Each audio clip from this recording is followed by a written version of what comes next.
You guys are walking backstage. You go, hey, I like you. You might be my soulmate. How'd you guys meet? Because this is because there's no way you guys are walking backstage and bump shoulders like you're new, I'm new.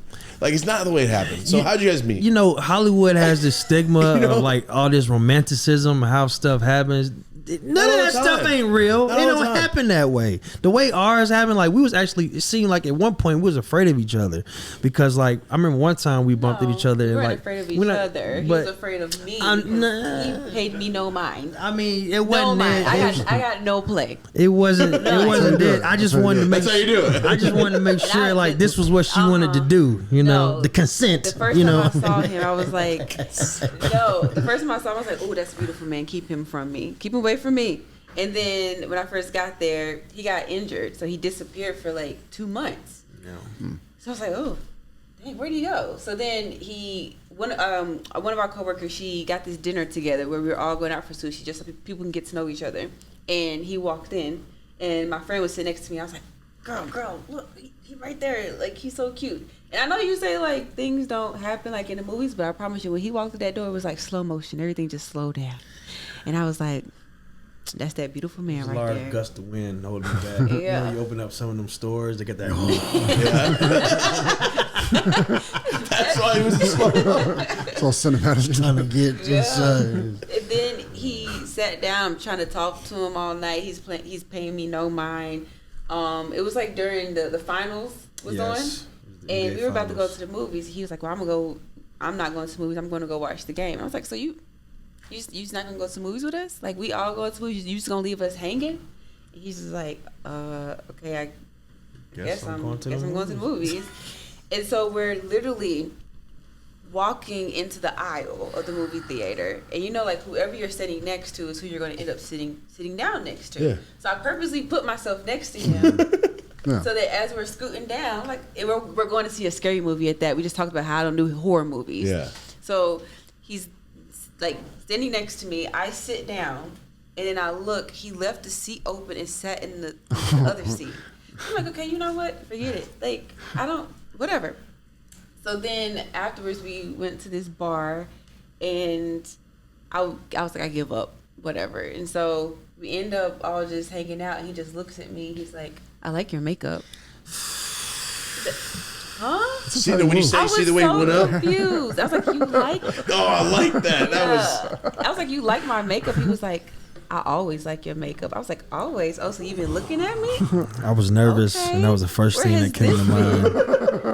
But who, like that? Like, no, this is a master class. This is a master class. You just put a little crumb out there. She's like, thank you. Yeah.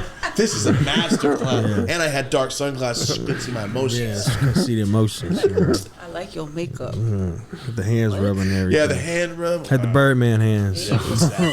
I always like your makeup. Yeah. So that was the line, you know?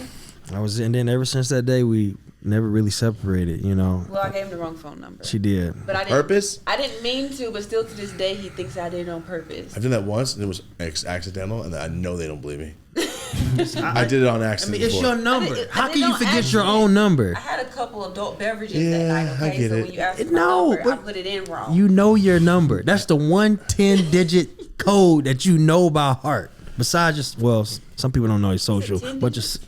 Yeah. Was it a new number? I could see not knowing a new number. No, she had this number forever. Since as a child, since as an adolescent, she had this. It was a landline. I've never changed my number. That's what I said. There's no reason why. See my point? My point. There's no reason why she would forget one number and the number you've had since the Jurassic period. It's impossible. You know? Yeah. Okay, hold on. What's your point of view for that night? So I mean, because you explained it well, I could see everything. You know, it did go exactly to what she said, but you know, she gave me the number, and like after that happened, so the very next day, I'm like, you know, trying to text her, make sure she slept well, make sure everything was going well, and she doesn't text back, and I'm like, dang, okay. And so I go on Instagram, I post something, but she likes the post. I'm like, okay, so she likes the post, but she can't respond back to the text message.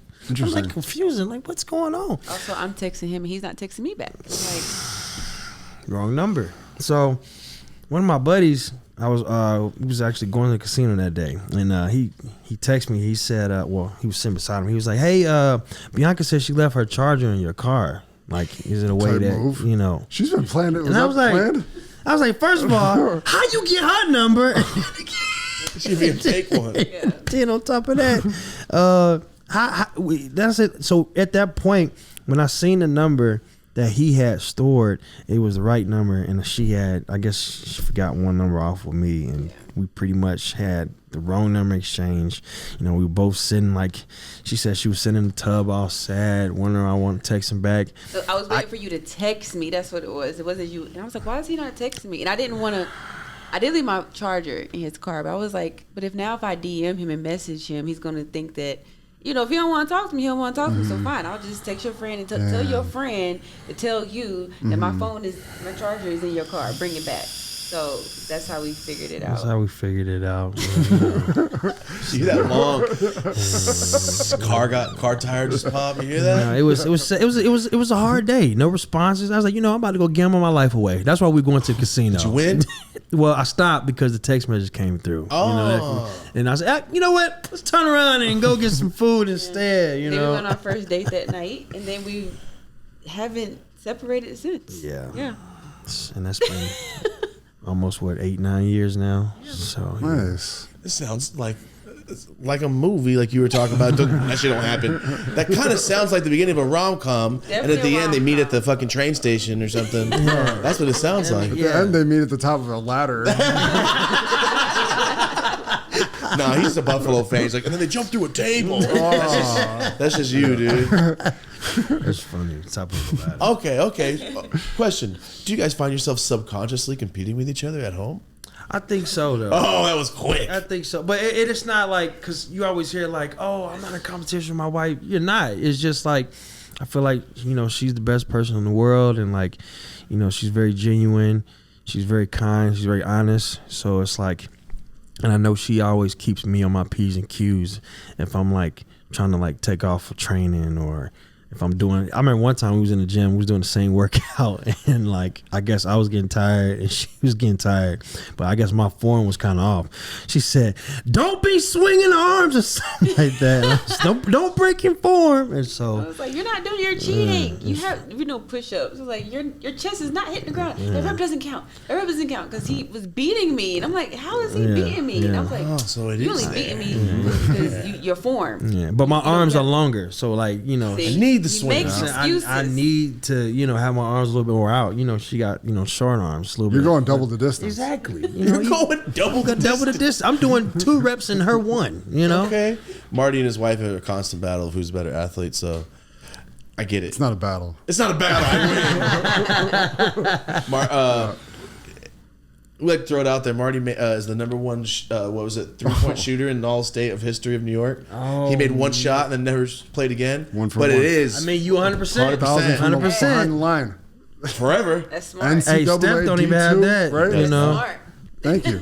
He does have that. She doesn't have that. That's what I'm saying. There it is. It's over. That's why he says it's not competition. Not competition. He already won. I won this. There's no debate anymore. I'm the winner. Exactly.